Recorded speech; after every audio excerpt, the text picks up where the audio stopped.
गुरु नानक देव जी यात्रा करते हुए भाई मर्दाना के साथ रावलपिंडी पहुंचे।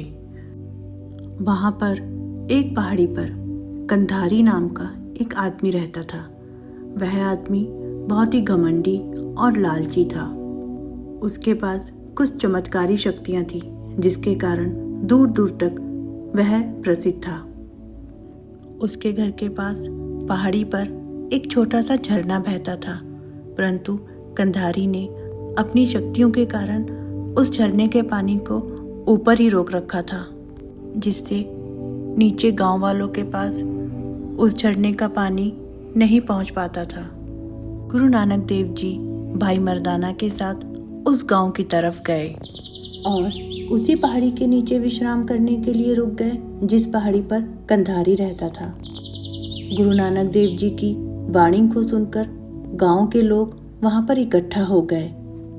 गुरु नानक देव जी ने गांव के लोगों को उपदेश दिया कि ईश्वर एक है। गुरु जी ने उन्हें किरत करने और बांटकर खाने की शिक्षा दी। गुरु जी की बातों को सुनकर लोग उनके पास रोज आने लगे, उनकी सेवा करते और उनके वचनों को सुनने लगे। कंधारी गुरु जी की लोकप्रियता को देखकर उनसे ईर्ष्या करने लगा। गांव वालों ने गुरु जी से विनती की, गुरु जी, गांव में पानी की बहुत कमी है, चारों तरफ सूखा पड़ा है। कंधारी ने झरने का पानी अपनी शक्तियों से ऊपर ही रोका हुआ है।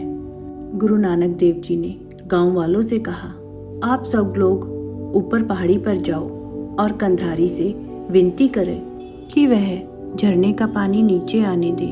इससे आप लोगों की पानी की समस्या खत्म हो जाएगी। जब गांव के लोग कंधारी के पास पहुंचे और उन्होंने पानी के लिए कंधारी से विनती की, तो कंधारी बोला, बहुत सुना है मैंने तुम्हारे गुरु नानक देव जी के बारे में, जाओ और उन्हीं से पानी मांगो।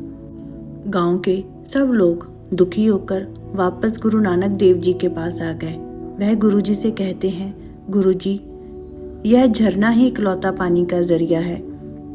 हम सब ने कंधारी के सामने बहुत विनती की, परंतु कंधारी हमारी बात सुनने को तैयार ही नहीं हुआ। कंधारी उस पानी का मालिक बन गया है, अब वह किसी को पानी नहीं दे रहा है। गांव वालों की बात सुनकर गुरु नानक देव जी ने सभी को शांत रहने को बोला और भाई मर्दाना को कंधारी के पास पानी लेने भेजा। जब भाई मर्दाना कंधारी के पास पानी लेने पहुंचे तो उन्होंने कंधारी से कहा, मुझे बहुत प्यास लगी है, क्या आप मुझे पानी दे देंगे?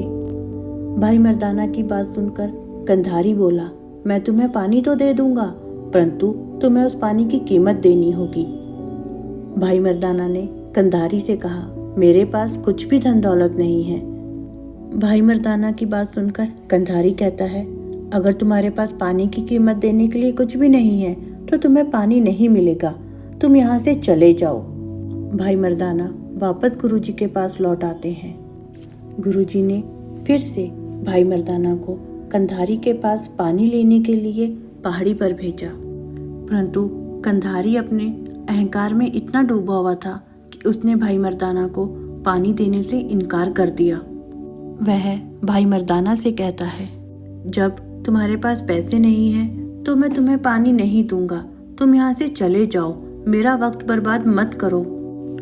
गुरु नानक देव जी ने भाई मर्दाना को कंधारी के पास 3 बार पानी लेने के लिए भेजा, परंतु कंधारी ने हर बार पानी देने से मना कर दिया।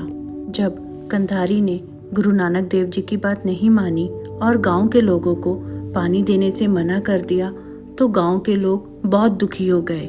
लोगों को दुखी होता देखकर गुरु नानक देव जी ने अपनी छड़ी जमीन पर मारी। गुरु नानक देव जी ने जहां जमीन पर अपनी छड़ी मारी थी, वहां जमीन पर एक छेद हो गया और उसमें से पानी बहने लगा। पानी को देखते ही वहां उपस्थित गांव के लोगों में खुशी की लहर दौड़ गई, परंतु कंधारी यह सब देखकर बहुत क्रोधित हो गया। वह गुरुजी को मारने की योजना बनाने लगा। उसने पहाड़ से एक बड़ा सा पत्थर गुरुजी की तरफ फेंक दिया। वह पत्थर तेजी से पहाड़ के नीचे आने लगा। जब गुरुजी के पास बैठे लोगों ने उस पत्थर को गुरुजी की तरफ आते हुए देखा तो उन्होंने गुरुजी को पत्थर के बारे में बताया और गुरु नानक देव जी को वहाँ से हटने के लिए बोला, लेकिन गुरुजी वहीं बैठे रहे और उन्होंने लोगों को भी शांत होकर वहीं बैठे रहने को कहा। जब पत्थर गुरुजी के पास आ गया तो गुरुजी ने अपना हाथ उठाकर उस पत्थर को वहीं पर हवा में रोक दिया। उस पत्थर पर गुरुजी के हाथ के पंजे के निशान छप गए। गांव वाले और कंधारी यह चमत्कार देखकर हैरान रह गए। कंधारी को समझ में आ गया कि गुरु नानक देव जी एक ईश्वर का रूप है। वह गुरुजी से माफी मांगने के लिए पहाड़ी से नीचे आया।